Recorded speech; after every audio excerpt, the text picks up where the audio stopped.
Welcome to Food Safety and Temporary Food Establishments, Part 2, presented by the Environmental Health Division of the 1st District Health Unit. This is Part 2 of the food education course that is only valid for those employees that work in temporary food establishments. If you work in any other food establishment, you will need to view the 9 parts of the 1st District Health Unit Food Safety for Food Service Employees course. As you are watching the course, take notes. At the end of each part, you will be given a test code. Write it down in your notes. Once you have watched all 4 parts, contact a 1st District Health Unit office to schedule your test. When you come to take the test, bring your notes, the 4-part test code, a valid photo identification, and the test fee. You will need all of these in order to be eligible to take the test.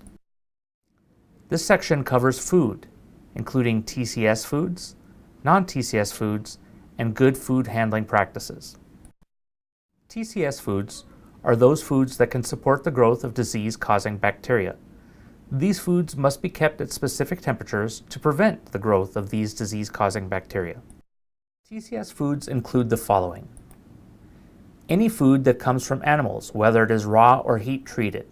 Examples include milk, cheese, butter, raw steak, or cooked steak. Any food of plant origin that is heat-treated or that consists of raw seed sprouts. Examples include bean sprouts, alfalfa sprouts, baked potatoes, and cooked corn. Any cut melon, such as watermelon, honeydew, or cantaloupe. Garlic and oil mixtures. Raw cut tomatoes.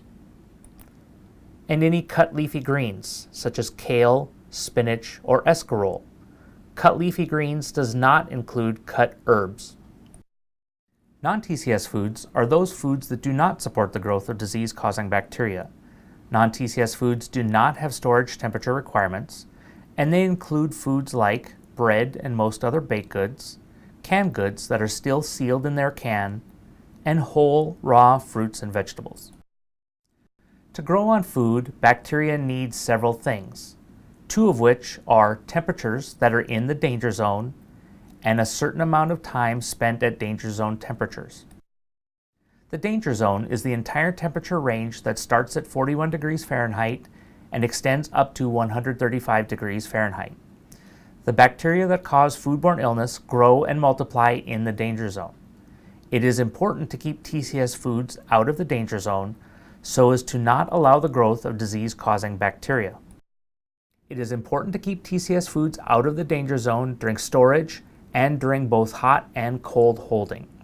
Keep TCS foods below 41 degrees Fahrenheit, the bottom of the danger zone, when storing them cold in places like refrigerators, salad bars, or freezers. Keep TCS foods above 135 degrees Fahrenheit, the top of the danger zone, when storing them hot in places like steam tables or roasters. Food must be protected from contamination and stored and handled so that it does not become contaminated. You do this by employing proper storage practices and by employing safe handling practices during all parts of the food preparation process. Protect food from contamination by using good storage practices. Keep foods covered when you're not actively working with them. Elevate foods, even those in containers, at least 6 inches off of the floor. Separate raw meats and ready-to-eat foods. Store chemicals separate from food items. And store your food with proper storage temperatures. Remember, proper storage temperatures for TCS foods are critical. These temperatures prevent the growth of bacteria that can cause foodborne illness and include refrigerated storage and hot storage. Keep foods out of the danger zone. Refrigerated storage must be 41 degrees Fahrenheit or below. It is important to have a thermometer located in all refrigerated storage locations and to check the temperature regularly. Foods that are being stored hot holding, must be held at temperatures of 135 degrees Fahrenheit or more. The equipment that you use must be capable of holding a temperature of 135 degrees or above. It is important to check the temperatures of hot stored foods regularly. Stir hot stored foods often to distribute heat.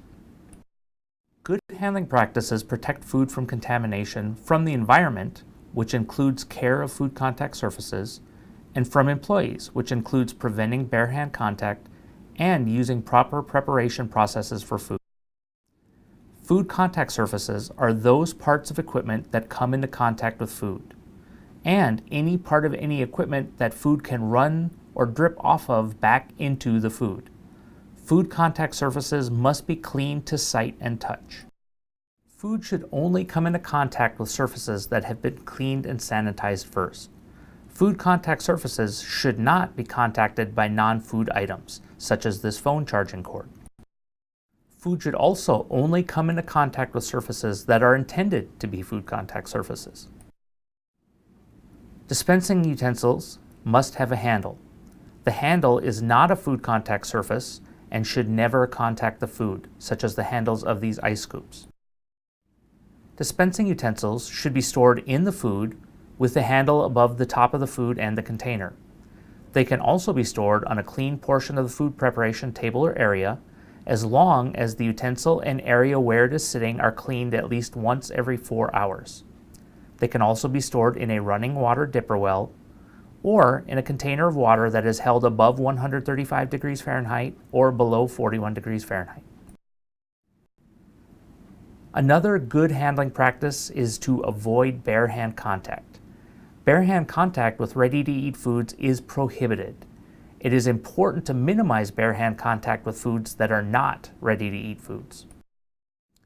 To avoid bare hand contact, food may be handled with cleaned spoons, tongs, spatulas, or other equipment, with deli tissue or napkins, or by wearing disposable gloves.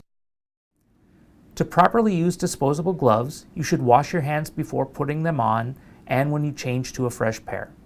Make sure they fit properly. Gloves that are too big will fall off, and those that are too small will rip or tear easily. Change them when necessary. If they become soiled or torn, change the gloves.